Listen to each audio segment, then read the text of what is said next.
How do you forgive your partner when there has been years of a unstable, poor, or hurtful, or neglectful long-term intimate relationship, and you are still in this relationship, you want to move forward, you want to work on it, but you feel like you are just stuck, you cannot let go of the past? Here is what you need to know. You might not want to hear this, but it's the truth.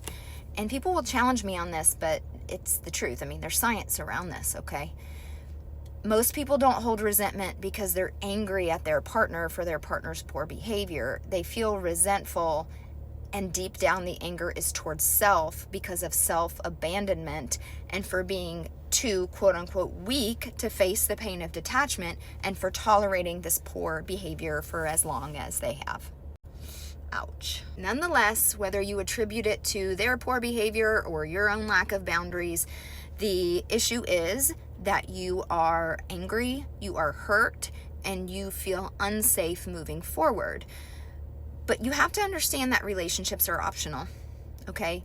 Even if you're in a marriage where you're financially dependent upon somebody, even if you're in an abusive relationship. I escaped domestic violence, and I know there are resources out there that can help you. Is it dangerous and difficult? Absolutely. But you are not stuck in any relationship that you don't want to be stuck in. It is optional, okay? And when someone breaks the covenant of marriage, even God understands that. And so I can't buy into the fact that you are really truly stuck. What you're stuck with, instead of not having an option to leave, is not wanting to face that pain of detachment. That's where the stuckness occurs, okay? And so you need to be able to realize that there is the option of leaving. And if you choose not to, if you choose to move forward, you are required to forgive. But you have to know what forgiveness means. Don't twist the definition here. Forgiveness does not mean you accept what they've done. Forgiveness does not mean that you're going to allow them to do it again. Forgiveness means that you lay down your swords of anger, both within inside of yourself and the anger that goes on silently inside of you, and your outward anger towards your partner. It means that you are committing to starting over now and only thinking about and talking about behavior from this point forward. Now, there is an exception to that. If there's been some kind of major betrayal or infidelity and that has not yet been repaired, then yes, absolutely, you need to revisit that, and they are responsible for giving you what you need to feel safe to move on from that.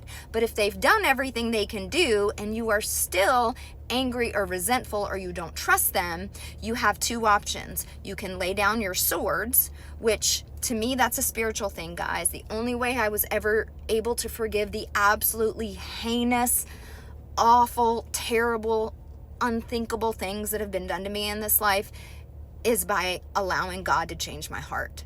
But not everybody's going to take that route. But you're going to have to find some way to process and work through that anger. And I do teach people how to do that psychologically as well inside of my group. But God will help you do it, because He sent His Son for us to be forgiven. So He understands forgiveness. It is not easy. It is a fundamental choice that we have to make, and we have to do a lot of revisiting. It's not a one-time decision. Forgiveness is a daily decision, okay? It just is. And so you can do it, but you have to want to.